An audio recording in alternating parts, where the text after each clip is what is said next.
This wild game features the Queen's Gambit decline Noteboom Variation. I bungle some of the main setup ideas and we end up reaching a position where I should have been lost. So we're going to cover how to correctly play the Noteboom. We're going to see how I tried to fight out of that losing position. And we end up reaching an endgames with 2 queens versus 1. So lots of good takeaways for us all to learn from. And all of our videos at ChessGoals focus on adult improvers and helping you guys get better. So taking a few takeaways from every game is always a great idea. So first we start off with this Queen's Gambit decline structure. We see e6 and d5, and now this is called the triangle with these 3 pawns. And after knight to f3, we see the white has both knights out and pawns on d4 and c4. So chessgoals.com, we have opening courses. One of our courses is called the Dynamic Slav, and we recommend this exact position. And we recommend here to play d takes c4. And this is what's called the Noteboom Variation. So when you see the white knights c3 and f3, pawns on d4 and c4, the opportunity to take, this is the Noteboom Variation. At the club level, it scores pretty well, about 48% win rate for white, 48% for black, so no complaints there. Now, white plays a4 here, and the idea is black would love to play pawn to b5, securing this extra pawn on the queen side, so white's trying to prevent that. So now we see bishop to b4. If black were to play b5 here, that's a blunder. After a takes b5, c takes b5, this pawn simply drops to knight takes d5, and this pawn will probably get captured in a few moves, so you don't want to do that. So you start with bishop to b4.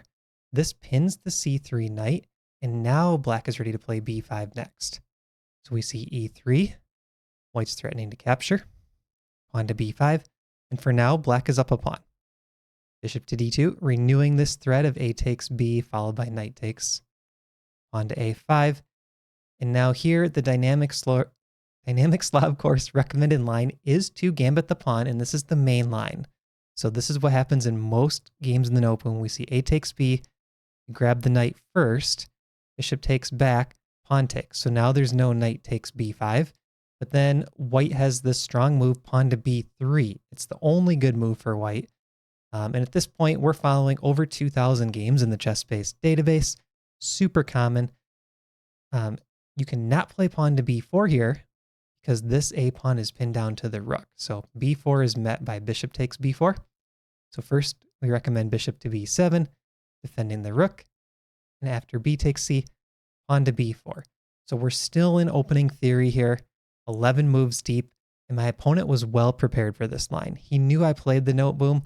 He was ready for it. He knew it better than I did in this game. So he retreats the bishop back to b2, sensible move. Knight f6, bishop to d3. Now here, for some reason, I started second guessing my opening knowledge. What I was afraid of is white playing queen to c2 and pawn to e4 and building this huge pawn center. But the move that the course recommends, and it's a very good move, is castling. And now here's how the line could continue. Let's say white castles. There's knight to d7, rook to e1, and as soon as white is ready to push e4, you throw the knight into e4. This shuts down the idea completely. And after queen to c2, creating a double attack on this knight, both bishop and queen attack it, we have pawn to f5. Nothing to worry about from the black side. Look at how nicely this e4 square is cemented here, defended by both the pawn on f5 and the bishop on b7. Another line that white could try after castle, queen to c2 here, going for a real quick e4, grabbing that big center. Black can play knight d7, and after e4, pawn to e5. And this move looks confusing at first, but here's the idea. Look at the bishop on d3. You see how it's kind of trapped behind those 2 pawns? That's the key of this move. If white were to play pawn to d5, even though it gives white 2 passed pawns, we also have 2 passed pawns, and the closed position is going to favor our knights over white's bishops. So closed positions tend to favor knights, open positions tend to favor bishops. And if white tries to grab what looks like a free pawn, after knight takes, pawn takes, knight to d7, this really highlights how bad that bishop is on d3, running into these pawns. And black's plan is going to be queen here, knight takes pawn, bring the rooks to the center, and it's already a -2 advantage for the black side. So this is something where I need to have a better feel for this position. I need to play more games. That's something that I talk to ChessGoals members about all the time. I need to practice what I preach, play more games, learn something from each game. If you play a bunch of note booms, you're going to be more comfortable in these positions. So after bishop to d3, what I played was bishop to e4. I was trying to be tricky and just shut down this e4 push right away, thinking, okay, I'll castle next and then figure out what to do. So my opponent castles, and at this point I play knight d7. He takes e4, knight takes queen c2. So he's kicking the knight and he would love to play pawn to e4. Now I play pawn to f5. But there's one small problem in this position and my opponent missed it. See if you can find the strongest move for white. It takes advantage of my move order. The strongest move is pawn to d5. Crashing through, attacking this pawn, the king's still on e8, and the bishop hits g7. This is a bad position for black, and the best move is to castle, trying to get out of it as quickly as possible. But that's like a +1 advantage for white. My opponent missed it, played rook to d1. Probably the first mistake of the game for white, just kind of giving up that advantage. I castle, and after c5, now we see all of these pawns on dark squares, which is the same color as this bishop. So the bishop is sort of running into the pawns, and I want to blockade the light squares. So I first start with knight d to f6, and I want to put a piece on this d5 square next, creating the blockade. Knight e5 played, queen to d5. So I'm using the queen to blockade, but there's a small problem here. White had a threat. After knight to e5, the threat is pawn to f3, kicking this knight. And look around at the different squares for the knight. Everything is covered except g5. g5 is a terrible square for the knight. It doesn't do anything from g5. It really wants to be on d5. So the way we could create that situation is play knight d5 here, f3, and then retreat this other knight back to f6. So we can re-maneuver the knights around to create the best blockade possible. But I made a mistake. Queen d5, f3, a great move, and now the knight has to go to this terrible square, g5. And then rook a4 was played. And all of a sudden I realized my opponent is simply trying to win this pawn on a5. The plan is not that difficult to spot, but I didn't see it coming. So rook d to a1 is coming, followed by rook takes a5, or knight c4, and then capture on a5. This is not going to be good. So I play knight f7. What I want to do here is I want to slow down white's queenside play as much as possible. Make sure this pawn doesn't turn into a queen. Try to limit the damage on the A and B files. Maybe I can just give up the one A pawn and that's it. And then I want to play g5, g4, and open up this king. That's the plan. Knight c4 played. Rook to b8. So I'm just giving up this pawn completely and saying, all right, I'll defend this one. And I did not want to allow this nasty fork, knight to b6. So rook takes a5, one pawn down. Now let's get the attack rolling on the king side. Pawn to g5. Opponent doubles on the a file, and I play pawn to g4, and I'm threatening g takes f3, trying to expose that white king. Queen to e2, takes. And here I'm in serious trouble on the queen side. Look at the eval bar. White is up 3.5.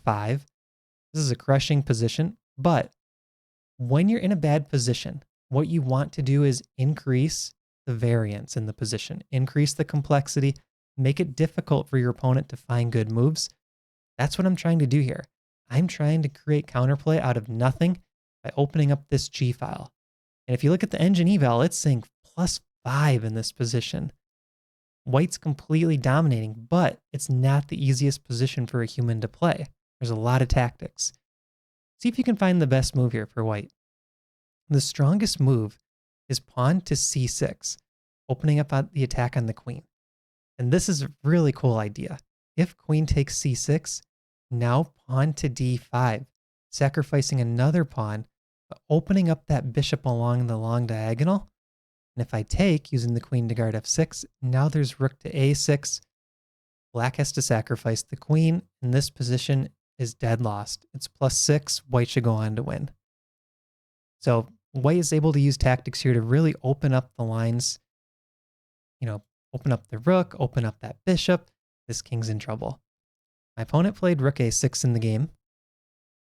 And then I play rook g8 check. Now here, after rook g8 check, it's sort of a tough position for white. Where do you put the king? There's only one good move. The only good move is king to h1. And I'll show you why. King to h1, knight g5, for example, there's rook f1. And white is holding on to everything, and white still has these queenside pieces to create play over here. But my opponent instead played king to f2. Now the position is close to equal. If you look at that eval bar, and I play knight to g5. Things are getting wild now. There's threats of knight takes f3, knight h3, knight e4, knight g4. All of these light squares are weak for white, and I have 4 pieces in the attack: queen, knight, knight, and rook. So white's got to be ready for all of that. So in this position, my opponent played rook to d6, attacking my queen. But now I have a very nice fork. So there's only 2 good moves in the position, and they both lead to the exact same idea. Knight to e4 check. Chess.com gives it a brilliant symbol, and the idea is if f takes e, the other knight takes back, followed by knight takes d6. So my opponent moves the king back, king to f1. Now there is a line here that I looked at briefly, but I couldn't quite figure out if it was better than the line I played. So the candidate moves I had were queen takes c4 and knight takes d6. Queen takes c4 is a cool idea because you get this fork, win the queen, and then you fork the rook and bishop. But in this end position, I thought, well, 2 knights for 2 pawns. There's passed pawns for white. Sometimes the knights are hard to win endgames with if you run out of pawns, and I only have 3 pawns left. So I decided, nah, I don't really want that line. So instead, I played knight takes d6, keeping the queens on the board, because with this king exposed and my king tucked away, I thought, well, for now, this should be safer for me. So knight to d6 threatens knight f7 check. I play rook g7 to block it. Pawn to e4, a good move, fighting for play in the center.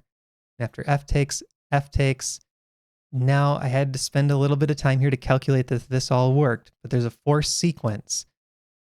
And the line is knight takes e4. Another chess.com brilliant move. I just had to be clear with the follow-up.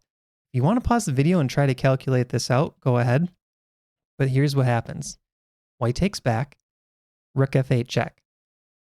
There's no great way to block the check. Knight f2 runs into queen h1 checkmate. So the king moves. Rook g1 check. No way to block the check, so the king has to move out. Rook takes a1. Now the only logical move is to grab the rook, get that material back. Now queen a2 check. King has to move, and I scoop up the bishop. So I had this calculated out before I played knight takes e4 on move 33. And then I had to make sure in this position there was no way for white to get some sort of kingside attack or perpetual check. And I didn't see anything immediately here, and I knew that I had both queen and rook, and this pawn even helping out, ready to attack, ready to fight back. So knight d6 played in the game, threatening queen e5 with a check, probably perpetual. So I play queen c3 check. King goes out, and now there's no queen e5, so I'm free to move this pawn up the board. Queen to h5, threatening again, queen e5 check. So I check on e1, the king moves out, and this is defended. So now I can push the pawn again. Knight f7 check played, and after takes, I'm almost checkmated. It's checkmate in 1 move, but I create a second queen. So now it's 2 queens versus 1. King goes out to c4. Queen e to b4 is checkmate. So a lot of good takeaways from that game. I think number 1 for me is being more comfortable in the Noteboom variation in those pawn structures when white's going to play e5. Number 2 was that awareness of the a pawn falling. I kind of completely fell asleep on that whole idea and missed it. So I hope you guys enjoyed this video. Make sure to check out some of our other videos. They're all instructional content to help you reach your chess goals. Thanks for watching.